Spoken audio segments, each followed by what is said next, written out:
All right. So, Northup, again, interested in your kind of take now. We've got the the trifecta of the three of you. I know obviously Megan and Wells involved, but from your standpoint, what's been kind of your focus and your approach in working with your clients, and then we'll kind of get into the nuance of each individual you've worked with.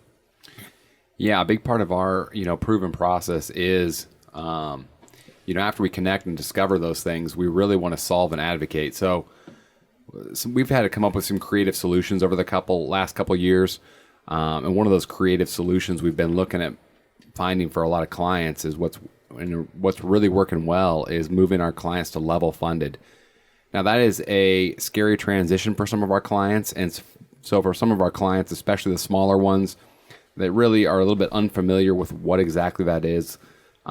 With going down the road of medical applications and going down and looking at a whole bunch of different things, we really spent a lot of time, or I spent a lot of time, walking them through the process, letting them know how level funded works, how the premiums are going to be the same every month, and just kind of how that process plays out with claims getting paid, and then how there's a possibility of getting a refund if the group runs well. So like I said, there's just a lot of nervousness when we're moving groups from that fully insured space where they kind of felt like they were being taken care of and moving over to the level funded. So on the level funded, they're still getting that same level of care. They're still getting the same level of doctors.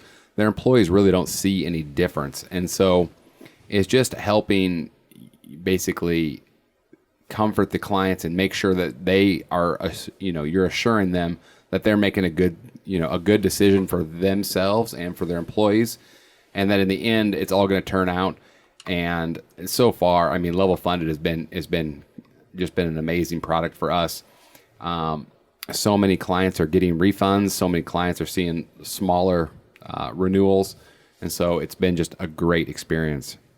So just for those, and I know we've talked about this some, but briefly touch on what level funded is for those that are not as familiar with that. And then is there a specific size of company that's a good fit for or not? Yeah, so level funded is a subset of a self-funded option. So in a self-funded option, your premium is broken into three different pieces. Your premium dollars are going into like an administration fee, and that might be a third of it. A third of that might be going into a claims fund, and that is what is actually paying the claims, and that's the portion that could be refunded to you if you have a positive claims fund after the run-out period. So after the 12 months are exhausted, there's usually a period of time where they're still paying claims after the 12 months.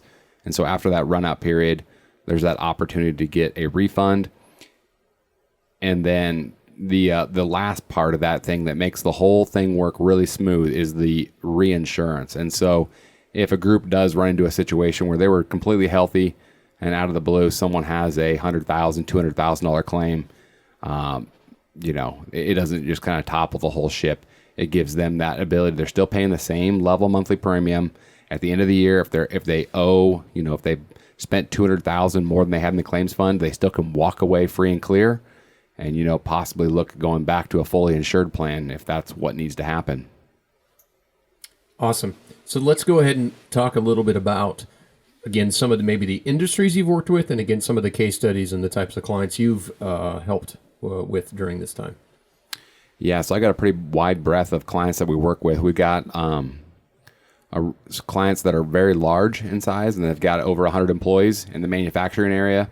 And then we've got clients that are all the way down to, that 4 or 5 employees, and they're working in a diverse spaces, from construction to doctor's offices, dentists, dental offices. We've just got a really broad range of people I help. I really like diving in with all of them and kind of meeting them where they're at with their knowledge on insurance. And so for the ones that want to talk a little bit more in depth, we can go that route. And with the ones that are just really wanting, they're like this, hey, Brian, we need a good option for our employees, and we're looking to you to give us guidance, and help us just get the right plan for our employees. And I love doing that too. So have you noticed a trend, in the last 5 years or so? Have you seen a increase in just small to medium-sized businesses providing health insurance needs, or what has been maybe some misconceptions and or just the trends that you've noticed as you guys have been helping more and more businesses?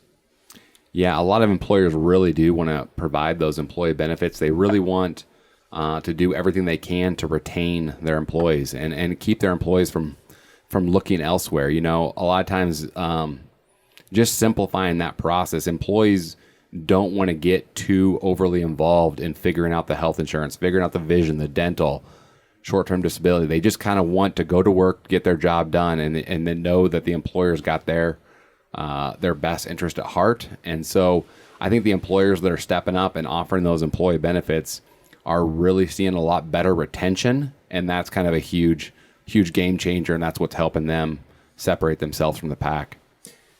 One other question I have, and I might also have maybe Kayla chime in on this, is, again, I realize when you have, I know one in particular, we have a shared client where they have an HR manager. We have others where you're just dealing with myself, with you're dealing with owners. First and foremost, is there a difference in how you work with, say, an owner versus like an HR manager? So maybe, or is it just the same? Is there any sort of nuance or difference in the approach from that perspective? For me, whether they're an HR person or they're an owner, it just kind of depends. Some of them really want to be more hands-on, and some of them more want to be hands-off. I've got groups that, you know, whether it's the HR or the owner, they've just got a higher level of wanting to be involved, and so they want to do the enrollments, the terminations, and all that stuff. And it's when they're doing the enrollments and terminations, sometimes they run into an oops. You know, they accidentally keyed something not quite right. They terminated a benefit that shouldn't have been terminated. And then they contact me, I jump in there, and we kind of take care of it, and we get it straightened out and fixed. And so it's everything. It's you have to get that side of the spectrum, and then there's other employers that are just like, whether it's HR or the owner, they're just like, you know, Brian, we really want you to take care of this start to finish. I'm going to send you the applications, you enroll, you terminate, and you keep the record keeping, and we're happy and glad to do that as well. So let's do the final thing, call to action. Colby, how can clients get in touch with you guys in the different engagement methods? Yeah, so you can call us at 402-488-5100. You can email me, Kale, and Brian. My email is colbymcpike@ComPro.ins. And everybody else, for whatever reason, I'm the only weird email. Everybody else is first letter of their first name, then last name. So Kayla is K Northup, Brian is B Northup at ComProINS.com. You can also find our website at www.comproins.com. And I know one thing I was going to recommend to the listeners is each of you have your own individual page that provides a lot of this information. So there will be copies of this podcast, not only in its comprehensive state, but as well as your little sections that you talk about. So again, I encourage the listeners to, as they're trying to get to know and know who they might be working with, to make sure they check out the About Us section of the website.